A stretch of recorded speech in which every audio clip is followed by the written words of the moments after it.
Sebelum masuk ke legislatif tadi Bang Henry Satrio ingin komentar, banyak juga pertanyaan publik yang masuk. Kenapa waktu kampanye kesannya kok ramai sekali antar pendukung paslon ini. Tapi hasilnya kita bisa lihat sendiri tadi yang sudah ditampilkan hingga saat ini masih dinamis angkanya. Ya sebetulnya 3 pasangan calon presiden dan wakil presiden ini memang pendukungnya banyak. Kan kalau dari datanya survei kedai kopi misalnya 23%, 59 sama 17. Nah itu kalau misalnya kita ambillah Mas Anies ya 20%-an gitu. Kalau dikurangi turnout sekitar 200 jutaan, ya kalau 20% dari 200 juta kan 40 juta tuh. Jadi memang kalau 40 juta berkumpul bareng ya banyak. Jadi maksud saya bukan berarti pendukungnya jadi sedikit gitu. Hanya memang kalau dari hasil survei ini angkanya Pak Prabowo lebih besar. Jadi kalau menurut saya bukan berarti pendukungnya sedikit. Atau misalnya bukannya berarti pendukungnya kan banyak waktu itu, terus kenapa hasilnya sekarang nggak banyak. Jadi memang kurang banyak aja gitu dari sisi angka ya. Dan apakah ya saya tadi udah berkali-kali mengatakan faktor Pak Prabowo ini menurut saya kan ada faktor Jokowinya gitu. Jokowi yang membantu Pak Prabowo mendapatkan elektabilitas seperti saat ini gitu. Jadi menurut saya ya memang 02 kekuatannya di sana ya. Ini kita nggak usah bahas tentang pejabat kepala daerah atau kepala desa dan lain-lain, tapi memang faktor Jokowi inilah yang membuat Pak Prabowo signifikan. Kenapa saya katakan di sana? Nanti mungkin teman-teman yang lain bisa menjelaskan. Di Pileg Gerindra juga kan nggak terlalu kinclong kan. Ya. Per hari ini masih di bawah PDI Perjuangan. So artinya memang 02 ini memang benar-benar dibantu oleh Pak Jokowi gitu. Apakah Gibran berperan? Kalau menurut saya sih bukan Gibran, Gibran itu belum berperan.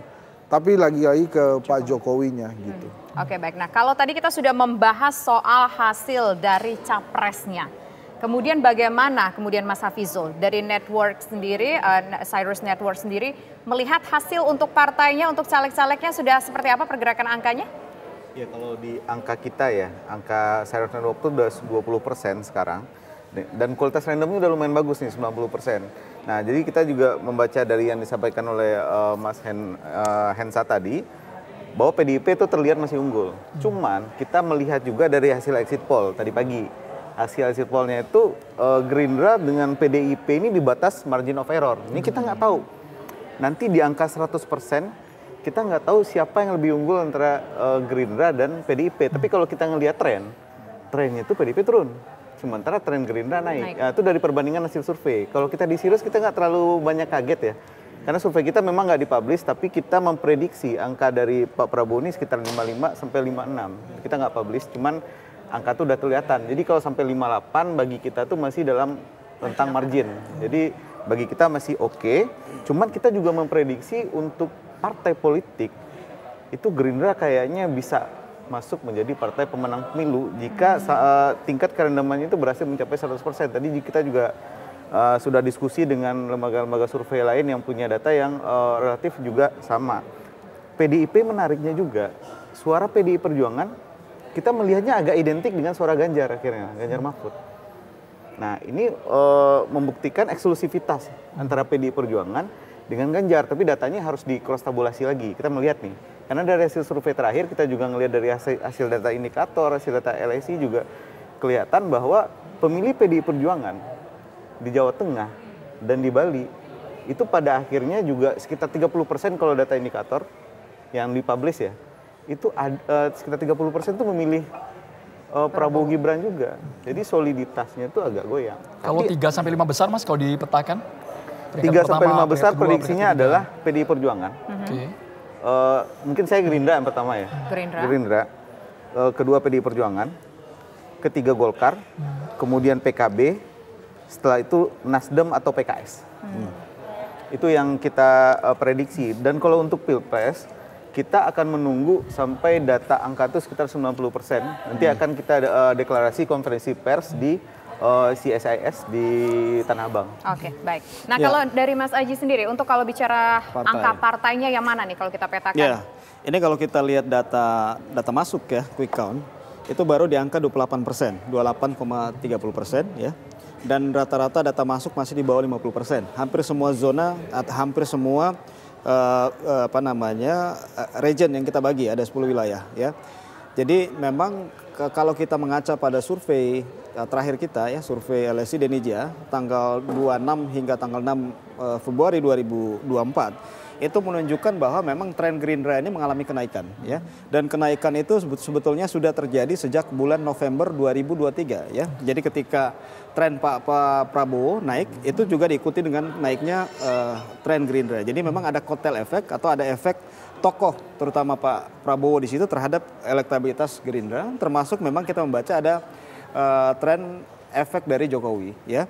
Jadi kalau kita baca per data 28,75%, sebetulnya ya per data sekarang PDIP masih memimpin ya di 19,83%, disusul Partai Golkar 15,2%, kemudian Gerindra 13,5%, ya, kemudian PKB 11%. Namun yang harus diingat data masuk yang dari mengapa PDIP yang memimpin saat ini dengan data masuk 28,75%, karena memang secara wilayah ya, secara wilayah yang data masuknya cukup signifikan itu terutama di 2 wilayah, yaitu Bali Nusra yang merupakan basisnya PDI terutama di Bali ya. Kita lihat di Bali PDIP masih di atas ya.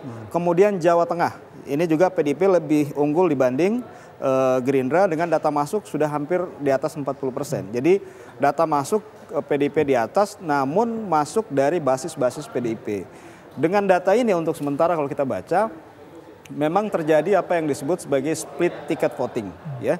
Jadi ketika kami membaca ya, walaupun ini butuh riset lanjutan, tapi split ticket voting itu biasanya terjadi dalam 2 kemungkinan. Apakah sifatnya intensional atau sengaja atau tidak disengaja, non intensional.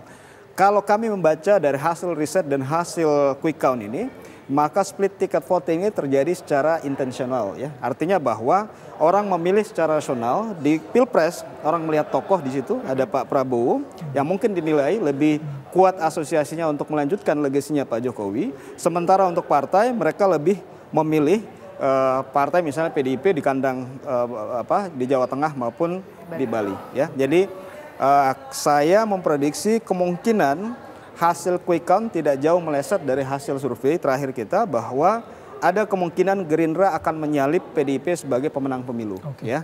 Walaupun mungkin selisihnya tipis, kita lihat sampai akhir, tapi hanya 2 partai ini yang kemungkinan menjadi juara di pemilu kali ini. Itu yang peringkat atas ya Bang Haji ya. Potensinya terbesar di Gerindra karena kita melihat data masuk quick count ini memang rata-rata masih dari basis PDI Perjuangan ya. Wilayah Sumatera yang Gerindra sedikit unggul itu belum masuk secara maksimal ya, kemudian Sulawesi dan lain-lain. Jadi ya kita melihat nanti sampai di atas 80% baru bisa kita simpulkan termasuk partai mana yang lolos PT dan mana yang tidak lolos PT belum bisa kita simpulkan karena data masuk masih di bawah 50%. Itu pertanyaan kami selanjutnya, bagaimana dengan partai pendatang baru, ada Partai Umat, Partai Gelora, termasuk juga PSI dengan ketumnya Kaisang, apakah lolos ambang batas 4%? Sesaat lagi kita akan segera kembali pemirsa, tetap bersama kami.